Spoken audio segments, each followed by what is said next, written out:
Buenas tardes, compañeras y maestros. A nosotros nos toca hablar del tema de América Latina en movimiento más allá del desarrollo de la buena vida. Las expositoras de esta exposición somos Gina Marcela Martínez Vanegas, Yancy Dalice García Núñez y mi persona, Emilia Kelly Escobar Andino. Las que hicieron la presentación fue Yalenia Abigail Bonilla Barahona y Bellafiore Antonella Randazzo Cabrera. Para empezar, como desarrollo significa ya casi cualquier cosa, desde levantar rascacielos hasta instalar letrinas, desde perforar por petróleo hasta perforar por agua. Es un concepto de un vacío descomunal. Una sucesión de crisis, empezando por la de los años 80, oficialmente la década perdida para el desarrollo en América Latina, permitió desgarrar el velo que escondía la naturaleza del desarrollo. Poco tiempo después, un nuevo grupo de expertos documentó la conexión casual entre el deterioro del entorno y la pérdida de solidaridad que antes los más pobres percibían.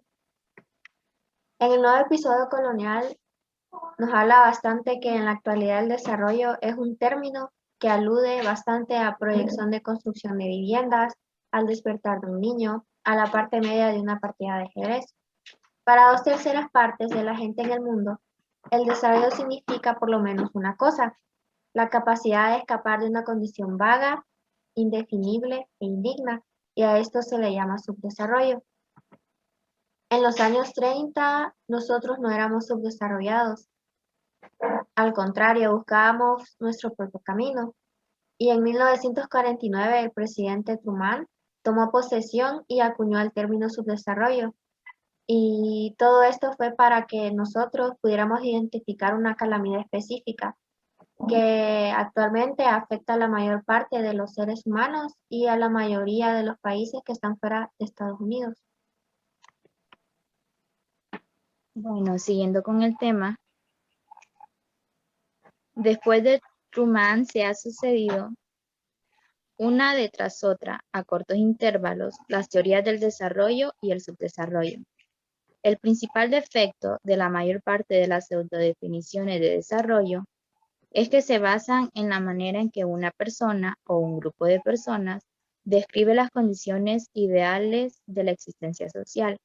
Pero si la palabra desarrollo solo es útil para referirse al conjunto de las mejores aspiraciones humanas, podemos concluir de inmediato que no existe en parte alguna y probablemente nunca existirá.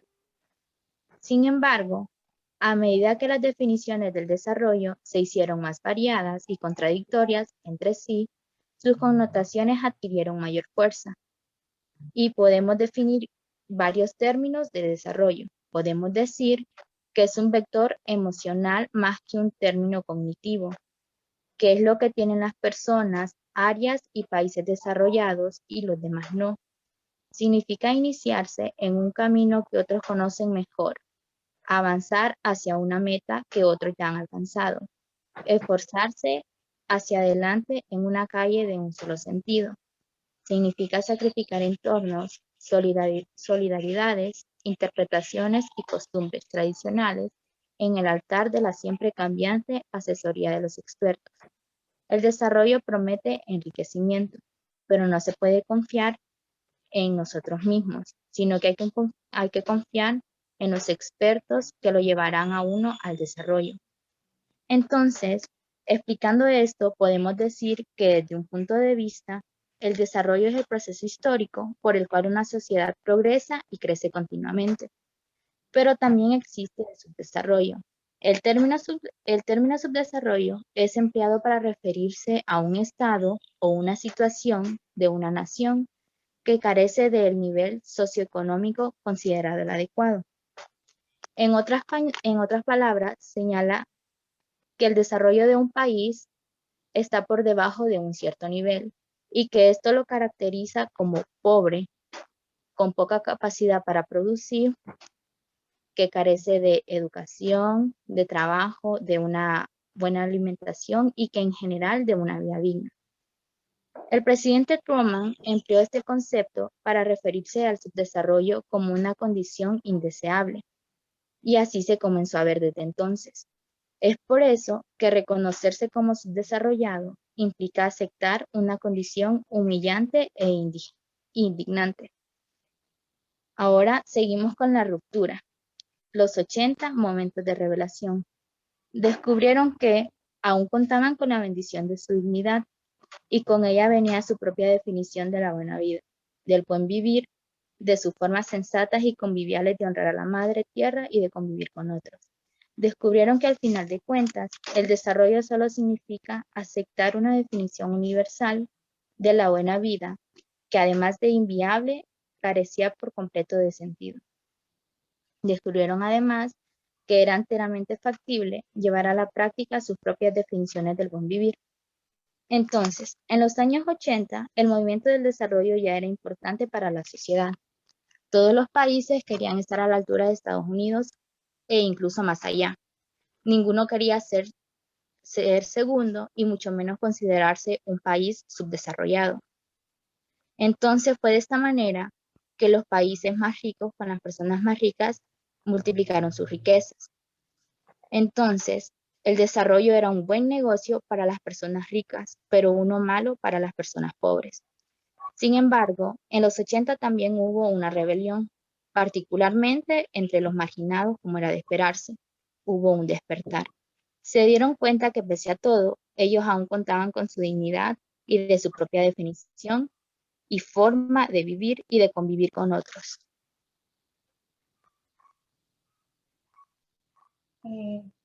Yo voy a hablar sobre lo que es el postdesarrollo. El postdesarrollo significa, ante todo, adoptar una actitud hospitalaria ante la pluralidad real del mundo. Significa ponerse a construir un mundo en que quepan otros mundos.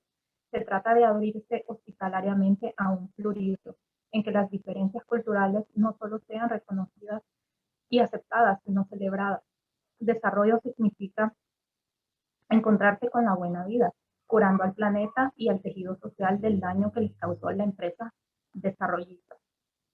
El postdesarrollo critica los patrones coloniales de la matriz eurocéntrica. Lo que propone es que, como ya hemos visto, y como muchas personas ya venían anunciando desde hace muchos años, es que el actual modelo de desarrollo no está adecuado y no funciona, ya que está basado únicamente en el crecimiento económico y está destinado al fracaso, ya que el consumo depredador es insostenible.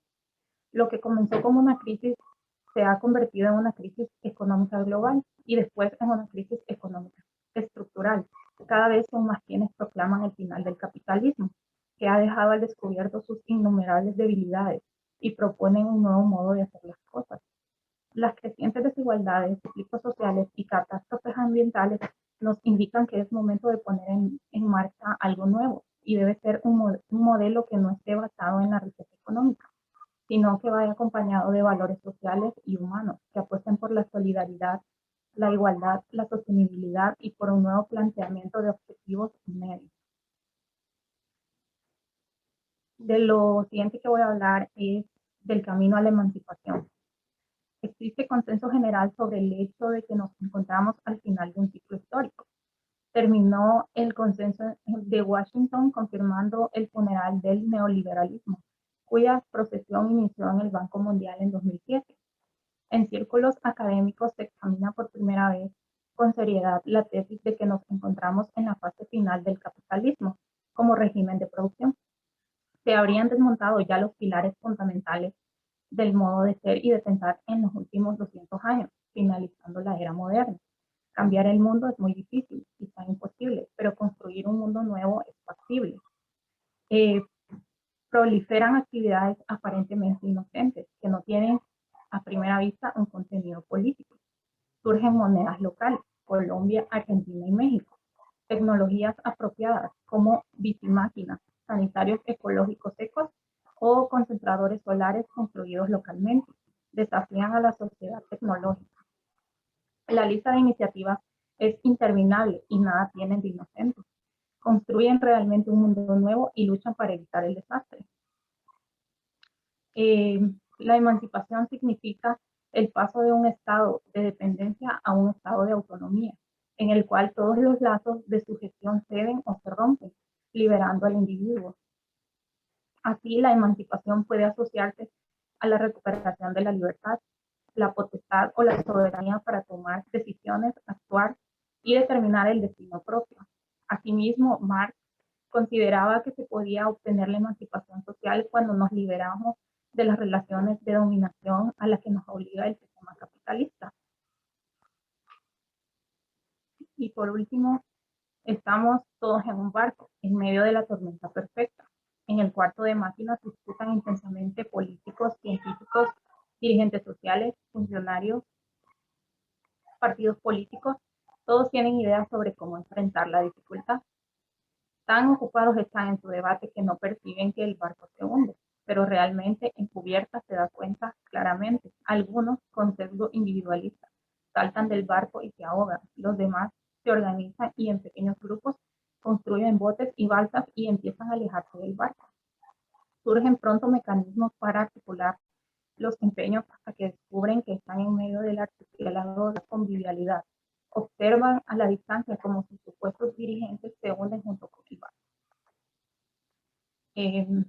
Como hemos visto, el capitalismo no funciona ya que no es inclusivo con países en vías de desarrollo como el nuestro.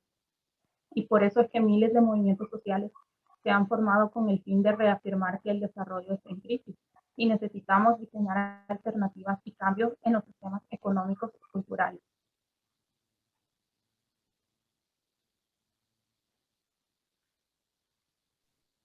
Muchas gracias por su atención. Esta fue nuestra pequeña exposición sobre América Latina en movimiento. Y esperamos que hayan podido tener más conocimiento sobre este tema. Gracias.